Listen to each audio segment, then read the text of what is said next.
ایک نوجوان جو بڑا خوبصورت تھا، شادی بھی کر لی اور شادی کے بعد اپنی بیوی کے ساتھ وقت گزارنے لگا۔ اب چونکہ وہ زیادہ بعض اوقات آدمی بیوی کو چاہتا ہے، وہ زیادہ چاہنے لگا، زیادہ اس کو اپنی بیوی سے محبت ہو گئی۔ مگر وہ عورت بھی عجیب تھی، اس کو اپنے شوہر کی ماں میں کوئی دلچسپی نہیں تھی۔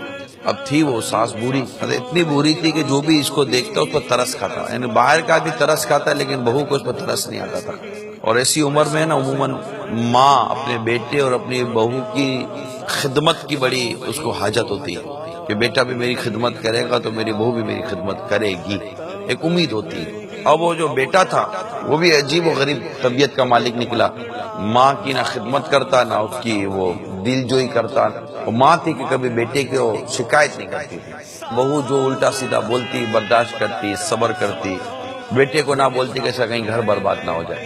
اب چند سال گزرنے کے بعد بہو کی نفرت بڑھتی گئی اور اس کا بڑھاپا بھی بڑھتا گیا، لیکن بیٹا میں ایک کوالٹی تھی کہ وہ ماں کو نفرت نہیں کرتا۔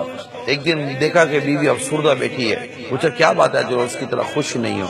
جواب دیا تمہاری بوڑھی ماں جو ہے نا، اس کے ہوتے ہوئے کیا کوئی اس گھر میں ایسی مذاق کرے گا، کیا خوش رہے گا؟ اب بہت ہو گیا، ہمارا اب ایک ساتھ رہنا مشکل ہے، اب یا تو اس گھر میں میں رہوں گی یا تمہاری ماں رہے گی۔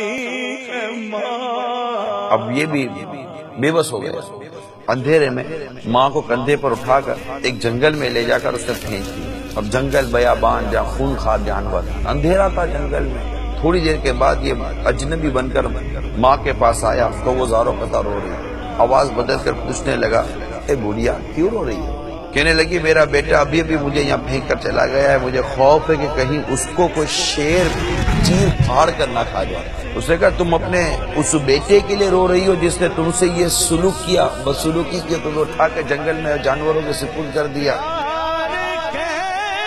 تم اس کے لیے بددعا کیوں نہیں کرتی؟